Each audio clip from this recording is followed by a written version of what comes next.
नमस्कार दोस्तों क्या आपने सोचा है कि स्त्री के पति की मृत्यु स्त्री से पहले क्यों हो जाती है?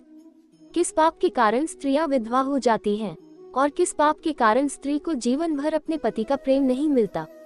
तो दोस्तों, इन्हीं प्रश्नों पर आधारित आज हम आपके लिए लेकर आए हैं एक नई आध्यात्मिक कहानी। तो दोस्तों, एक बार जगत के पालनहार श्री हरि विष्णु जी से एक बार नारद जी ने पूछा, हे प्रभु, एक औरत विधवा क्यों हो जाती है? तो चलिए कहानी शुरू करते हैं। तो एक बार माता लक्ष्मी और भगवान विष्णु क्षीर सागर में आराम कर रहे थे। तभी उनसे मिलने देवर्षि नारद जी आते हैं। देवर्षि नारद जी को देखकर माता लक्ष्मी मुस्कुराकर कहती हैं, आइए देवर्षि, आज आप किस प्रयोजन से आए हैं? तब देवर्षि नारद भगवान विष्णु जी और माता लक्ष्मी जी को प्रणाम करते हुए कहते हैं, हे माता, आप तो इस संसार की अन्नपूर्णा देवी हैं। आपसे बेहतर स्त्रियों के बारे में और कौन बता सकता है। इसलिए जब आज मेरे मन में कुछ प्रश्न उठ रहे हैं तो इन प्रश्नों के उत्तर जानने हेतु आपके पास आया हूँ। कृपया मेरे प्रश्नों के उत्तर देकर जिज्ञासा को शांत कीजिए। आज जब मेरी नजर मृत्यु लोक पर पड़ी तो वहाँ मैंने देखा कि 3 स्त्रियां जो आपस में सहेली थी, उनमें से 2 स्त्रियों विधवा होकर दुखी जीवन जी रही थी, जबकि एक स्त्री सुहागन होकर के अपने पति के साथ सुखी जीवन जी रही थी। माता, ये बात मेरी समझ में नहीं आई, इसलिए मेरे मन में 3 प्रश्न उठने लगे। अब मैं आपसे ये चाहता हूँ कि आप मेरे तीनों प्रश्नों के उत्तर देकर के मुझे संतुष्ट करने की कृपा करें। इस प्रकार नारद जी की बात को सुनकर माता लक्ष्मी कहती हैं, हे मुनिवर, तुम मुझे अपने तीनों प्रश्नों को बताओ। मैं तुम्हें तुम्हारे प्रश्नों के उत्तर देकर के पूरी तरह संतुष्ट करने का प्रयास करूंगी। अब नारद जी कहते हैं, हे माता, मेरा पहला प्रश्न है, कौन सी स्त्री समय से पहले विधवा हो जाती है? मेरा दूसरा प्रश्न है, कौन सी स्त्री को जीवन में कभी सुख नहीं मिलता? और मेरा तीसरा प्रश्न है, कौन सी चीज ऐसी है जो एक पत्नी अपने पति को मांगने से भी नहीं देती? दोस्तों, इस प्रकार नारद जी के प्रश्नों को सुनकर के माता लक्ष्मी कहती है, मुनिवर, आप जिन स्त्रियों की बात कर रहे हो उनमें से 2 स्त्रियों विधवा होकर अपना दुखी जीवन जी रही है और वहीं पर एक स्त्री सुहागन होकर अपने पति के साथ में अपना सुखी जीवन जी रही है। तुम जानना चाहते हो आखिरकार ऐसा क्यों है? तो मैं तुम्हें एक छोटी सी कहानी सुनाती हूँ। इस कहानी को बहुत ही ध्यान से सुनना। और दोस्तों, आपको एक बात बता देते हैं, जो लोग आधी अधूरी कहानी सुनते हैं उनको आधा अधूरा ही ज्ञान प्राप्त होता है, जो जीवन में कभी काम नहीं आता है। इसलिए दोस्तों, आपसे विनती है कि आप इस कहानी को पूरा देखें, क्योंकि इस कहानी से आप बहुत कुछ सीख सकते हैं। और फिर माता लक्ष्मी कहती है, हे मुनिवर, अब सबसे पहले मैं तुम्हें उस स्त्री की कहानी सुनाती हूँ जो सुहागन बनकर के सुखी जीवन जी रही है। जिस सुहागन स्त्री की आप बात कर रहे हो वह स्त्री एक राजा की पत्नी है, और जिस राजा की वह पत्नी है उस राजा का नाम विक्रम है।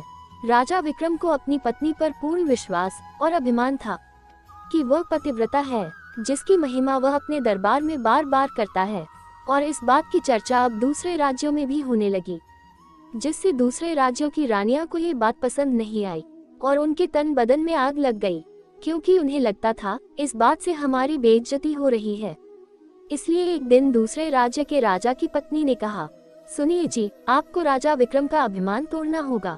अगर आप ऐसा नहीं करोगे तो मैं आपको छोड़कर अपने मायके चली जाऊंगी। तब उस राजा ने मजबूरन अपनी पत्नी की बात मानकर राजा विक्रम के अभिमान को तोड़ने की योजना बनाता है। तब वह अपने मंत्री से कहता है, हमें किसी भी तरह राजा विक्रम के अभिमान को तोड़ना है। उस राजा का मंत्री बहुत चतुर और चालाक था। उसने कहा, महाराज, क्यों न हम अपने राज्य में एक महोत्सव का आयोजन करें और उसमें राजा विक्रम को बुलावा भेजे। जब राजा विक्रम यहाँ आएंगे तब आप सभा लगवाना और सभा में बैठे सभी राजाओं से राजा विक्रम अपनी पत्नी की प्रशंसा जरूर करेंगे। यह मौका आते ही मैं उन्हें चुनौती दे दूंगा, फिर आगे महाराज मैं संभाल लूंगा, आप चिंता न करें। ऐसी योजना बनाकर राजा ने अपने राज्य में एक महोत्सव का आयोजन करवाया और राजा विक्रम को निमंत्रण भेज दिया और साथ ही आस पड़ोस के राजाओं को भी निमंत्रण भेजा। सभी लोग जब आए तब राजा ने सभा लगवाई। राजा विक्रम और अनेकों राजा दरबार में बैठे हुए थे और अपनी पत्नी की प्रशंसा कर रहे थे कि इतने में एक आदमी दरबार में आया और राजा से कहने लगा, हे राजन, हमने सुना है कि आपकी रानी बहुत पतिव्रता है और वह अपने पतिव्रत धर्म को बड़ी निष्ठा से निभाती है और आपको इस बात पर बहुत अभिमान और भरोसा है। क्या ये बात सत्य है? तो राजा विक्रम ने कहा, हाँ, ये सत्य है, ऐसा ही है। तुमने सही सुना, लेकिन आप किस उद्देश्य से यहाँ आए हैं? तब उस आदमी ने कहा, राजन, मैं यहाँ आपको चुनौती देने आया हूँ कि मैं आपकी पत्नी का पतिव्रता धर्म में तोड़ सकता हूँ। तभी राजा विक्रम बोले, कौन हो तुम? तुम कोई साधारण व्यक्ति नहीं हो। तब वह व्यक्ति बोला, राजन, मैं इस राजा का मंत्री हूँ और आपको चुनौती देता आया हूँ। फिर वह बोला, कहो राजन, क्या आपको चुनौती स्वीकार है? अब तो बात राजा की इज्जत पर आ गई थी, क्योंकि भरे दरबार में वह चुनौती दे रहा था, वो भी एक मंत्री। तो राजा विक्रम ने कहा, हाँ, मुझे स्वीकार है। अगर तुमने मेरी पत्नी का पतिव्रत खंडित नहीं कर पाए तो तुम्हें फांसी की सजा होगी।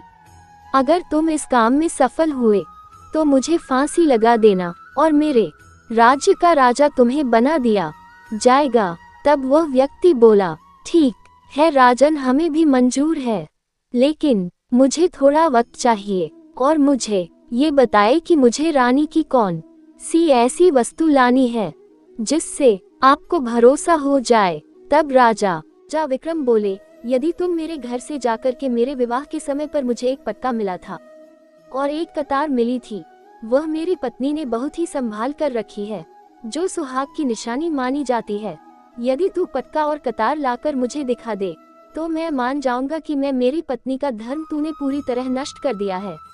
अब शर्त स्वीकार हो जाने के बाद मैं वह मंत्री राजा विक्रम के राज्य में जाता है और उसी शहर में जाता है और एक दूती से जाकर मिलता है।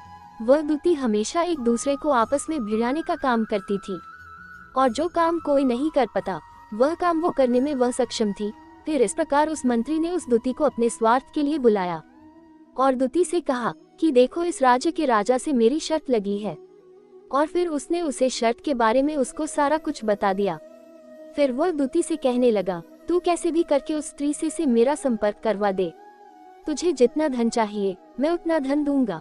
इस प्रकार मंत्री की बात सुनकर के दूती कहने लगी, भाई तू उस औरत के बारे में बात मत कर, वह औरत पूरी तरह से पतिव्रता है, तेरी और थूकेगी भी नहीं, तेरी शक भी नहीं देखेगी और आज तक कोई पुरुष उसके महल में नहीं गया और उनके दरबारी और सिपाही खूंखार है, तेरी खाल उतार लेंगे। तो मंत्री कहने लगा, ठीक है, यदि तू मेरा उससे संपर्क नहीं करवा सकती है तो एक काम कर दे, उसके घर जाकर के पटका और कतार चुरा कर मुझे ला कर दे दे और उसकी पत्नी के गुप्तान के पास में यदि कोई चिन्ह हो तो वह चिन्ह भी देखकर मुझे बता दे, फिर मैं तुझे इसके बदले मुंह मांगा इनाम दूंगा।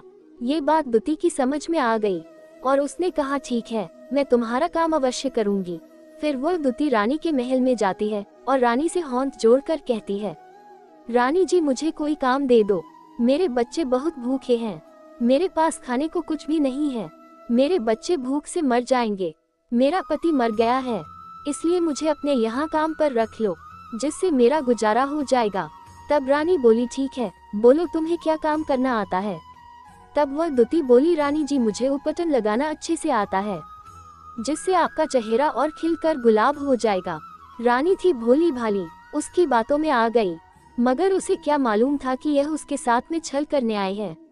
अब माता लक्ष्मी कहती हैं, हे मुनिवर, इस प्रकार वह दूती उस पतिव्रता स्त्री के साथ में 2-3 दिन तक रुकी। फिर एक दिन जिस समय वह रानी स्नान करने लगी तो दूती ने कहा, रानी जी, नहाने से पहले अगर आप ये हल्दी वाला उपटन लगा लेंगी तो आपका बदन गुलाब जैसा मुलायम हो जाएगा। तब रानी ने बोला, ठीक है, लगा दो। तब वह दूती उठकर के उस पतिव्रता के बदन में उपटन रगड़ने लगी और कहने लगी, रानी जी, आपका रंग तो दूध जैसा सफेद है। और वह दूती रानी की तारीफ करने लगी। अब ऐसा कह करके वह दूती मुख पर हाथ फिराने लगी और रानी से कहा, रानी जी, आंखें थोड़ी देर बंद कर लो, नहीं तो यह उपटन आंखों में चला जाएगा। तो रानी ने उसकी बात मान ली और आंखें बंद कर ली। मालिश के बाद रानी को नींद आ गई तो रानी सो गई। जब दूती ने देखा कि रानी तो सो गई, ये मौका देख वह जल्दी से अंदर गई और पटका और कतार चुरा ली और रानी के पास आकर बैठ गई और रानी की जांघ पर एक तिल उसने उपटन करते समय देख लिया था। जब रानी की आंख खुली तो वह दूती बोली, रानी जी, आप नहा लीजिए, अब मैं अपने घर को जाती हूँ, मेरे बच्चे घर में भूखे हैं। और इस प्रकार जाकर के दूती ने वह पटका और कतार मंत्री को दे दिए और उस पतिव्रता स्त्री के जान पर तिल की निशानी भी बता दी। मंत्री सीधा राजा के दरबार में पहुंचा और राजा से जाकर कहा, महाराज, मैंने आपकी रानी के साथ 2 दिन बिताए और यह पटका तथा कतार उसी के हाथों से लेकर आया हूँ। फिर तो राजा ने दरबार लगाया और सभी को बुलाया तथा मंत्री से सभा में पटका और कतार को दिखाने के लिए कहा। फिर राजा की आज्ञा पाकर के मंत्री ने पटका और कतार दिखाई और रानी की जांघ पर तिल भी बताया। तो राजा विक्रम मान गया कि वास्तव में आज मेरी पत्नी ने अपना पतिव्रत धर्म पूरी तरह से भंग करवा लिया। माता लक्ष्मी कहती है, हे मुनिवर, फिर तो राजा ने फांसी का दिन 15 दिन के बाद में रख दिया और कहा कि राजा विक्रम को 15 दिन के बाद में फांसी पर चढ़ाया जाएगा। और इस प्रकार से जब राजा विक्रम से उसकी अंतिम इच्छा पूछी तो राजा विक्रम ने कहा कि मैं अपनी पत्नी से अंतिम बार मिलना चाहता हूँ। इस प्रकार राजा ने उससे कहा कि ठीक है, तुम अपनी पत्नी से मिल सकते हो, सिर्फ एक दिन के लिए तुम अपनी रानी से मिलने जा सकते हो और हमारे सिपाही तुम्हारे साथ जाएंगे।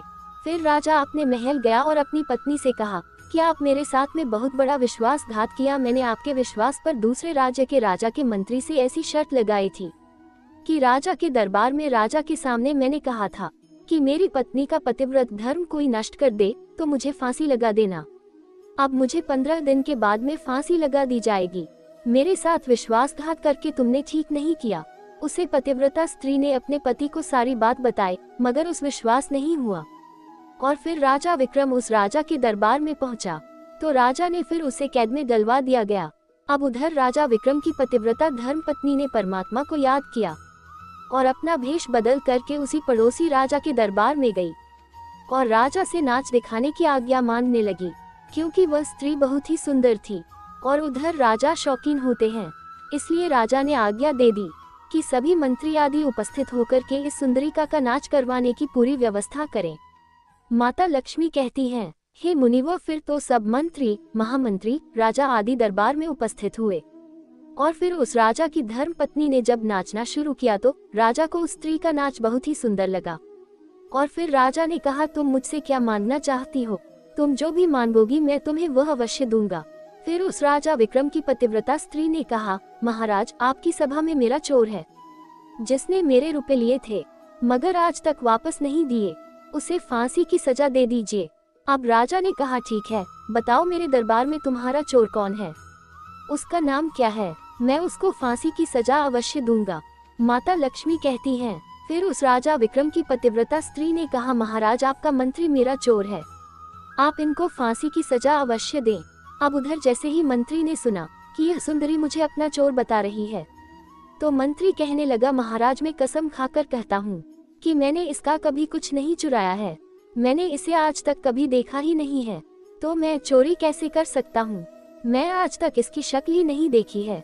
अब माता लक्ष्मी कहती हैं, मुनिवर, जैसे ही मंत्री ने कहा कि मैंने सुंदरी की आज तक शक्ल ही नहीं देखी है तो वह सुंदरी कहने लगी, महाराज, यह मंत्री मुझे जानता नहीं है, तो आप इससे ये पूछो ये पटका और कतार कहाँ से लाया था। मैं उस राजा की पत्नी हूँ जो आपके यहाँ पर उत्सव मनाने आए थे और अब आप मेरे निर्दोष पति को फांसी वाले हैं। अब मैं आपको पूरी दास्तान सुनती हूँ। यह जो आपका मंत्री है, इसने मेरे पास में अपनी एक दूती को भेज करके मेरी जान के दिल का पता लगाया और उसी ने ये पटका और कतार चुरा करके इसको ला करके दी है। और आपके मंत्री के द्वारा भेजी गई दूती जब मेरे घर पर आई थी तो उसने मुझसे कहा था कि वह बेसहारा है, उसका पति मर गया है और घर में छोटे छोटे बच्चे भूखे हैं। और महाराज, जिस प्रकार मैंने उस स्त्री को अपने यहाँ पर काम पर रखा, उसे खाने का सामान दिया, लेकिन उसने मेरी सादगी और भोलेपन का फायदा उठाकर मेरे साथ इतना बड़ा धोखा दिया है। और इस प्रकार उस पतिव्रता स्त्री की बात को सुन करके राजा ने दूती को बुलाया। फिर उस दूती ने राजा को सारी सच्चाई बता दी, जिससे राजा ने राजा विक्रम को सम्मान सहित रिहा कर दिया और मंत्री को फांसी पर चढ़ा दिया। माता लक्ष्मी कहती हैं, इस प्रकार उस पतिव्रता स्त्री ने अंत में राजा से कहा, महाराज, मैं अपने पति से बहुत प्यार करती हूँ, मैं एक चरित्रवान स्त्री हूँ, कभी भी मैं अपने पति का नाम तक अपने मुंह से नहीं लेती हूँ। माता लक्ष्मी कहती हैं, हे मुनिवर, अब तुम अपने तीनों प्रश्नों के उत्तर सुनो। तुम्हारा पहला प्रश्न था, कौन सी स्त्री समय से पहले विधवा हो जाती है? तो जो स्त्रियां अपने पति का सम्मान नहीं करती हैं, वह समय से पहले विधवा हो जाती है। जो स्त्रियां अपने पति का अपमान करती हैं, समय से पहले ही उनके पति की मृत्यु हो जाती है। ऐसी स्त्रियां जो पति का नाम लेती है, समय से पहले ही विधवा होकर के एक दुखी जीवन जीती है। बस यही राज की बात है कि तुम जिन 3 सहेलियों की बातें कर रहे थे, उनमें से 2 विधवा थी और एक ये राजा की पत्नी थी। जो पतिव्रता स्त्री थी, ये पतिव्रता स्त्री कभी भी अपने पति का नाम मुंह से नहीं लेती थी। और उधर वह 2 स्त्रियों जो विधवा होकर जीवन दुखी होकर जी रही है, वह हमेशा अपने पति का नाम लेकर ही बुलाती थी और उनका हर रोज अपमान किया करती थी, जिसकी वजह से उनके पति की उम्र कम हुई है और फिर वह दोनों स्त्रियां समय से पहले ही विधवा हो गई और आज वह दुखी जीवन जी रही है। इसलिए कभी भी स्त्रियों को अपने पति का नाम अपने मुंह से नहीं लेना चाहिए। अब तुम्हारा दूसरा प्रश्न था, कौन सी स्त्री को जीवन में कभी सुख नहीं मिलता है? तो समझ लो, जो स्त्रियां अपने पति के बिना अनुमति के किसी तीर्थ स्थान या उत्सव में जाती हैं, उनके जीवन में कभी सुख नहीं आता है। ऐसी स्त्रियां जीवन पर दुखी रहती हैं और उन्हें पति का कभी प्रेम नहीं मिलता है। माता लक्ष्मी कहती है। अब तुम्हारा तीसरा प्रश्न था कि ऐसी कौन सी चीज है जो एक पत्नी अपने पति को मांगने से भी नहीं देती? तो समझ लो, वह चीज गाली है। एक चरित्रवान स्त्री कभी अपने पति को गाली नहीं दे सकती और जो स्त्री गाली देती है वह स्त्री कभी चरित्रवान नहीं होती और ऐसी स्त्री जीवन भर रोती है। उसके जीवन में कभी सुख नहीं आता है और समय से पहले ही ऐसी स्त्री विधवा हो जाती है। मित्रों, इस प्रकार कहानी सुनने के बाद में नारद जी पूरी तरह से तीनों प्रश्नों से संतुष्ट होकर कहते हैं, हे प्रभु, माता तो धन्य है, उन्होंने इतने अच्छे से मुझे एक कहानी के माध्यम से समझाया है। ये कहानी सुनकर तो मैं धन्य हो गया हूँ और मैं समझ गया हूँ, वास्तव में जो स्त्री चरित्रवान होती है वह कभी दुखी जीवन नहीं जीती है, क्योंकि ऐसे घर में माता लक्ष्मी जी आपका का सदा वास होता है और वह घर धन धान्य से हमेशा भरपूर बना रहता है। ऐसी स्त्रियां हमेशा घर को स्वर्ग बना देती है। तो दोस्तों, यदि आपको यह वीडियो पसंद आए हो तो प्लीज एक लाइक जरूर करें और अगर आप हमारे चैनल पर नए हैं तो चैनल को जरूर सब्सक्राइब करें। और दोस्तों, सच्ची श्रद्धा से कमेंट में जरूर लिखें जय मां लक्ष्मी। धन्यवाद दोस्तों।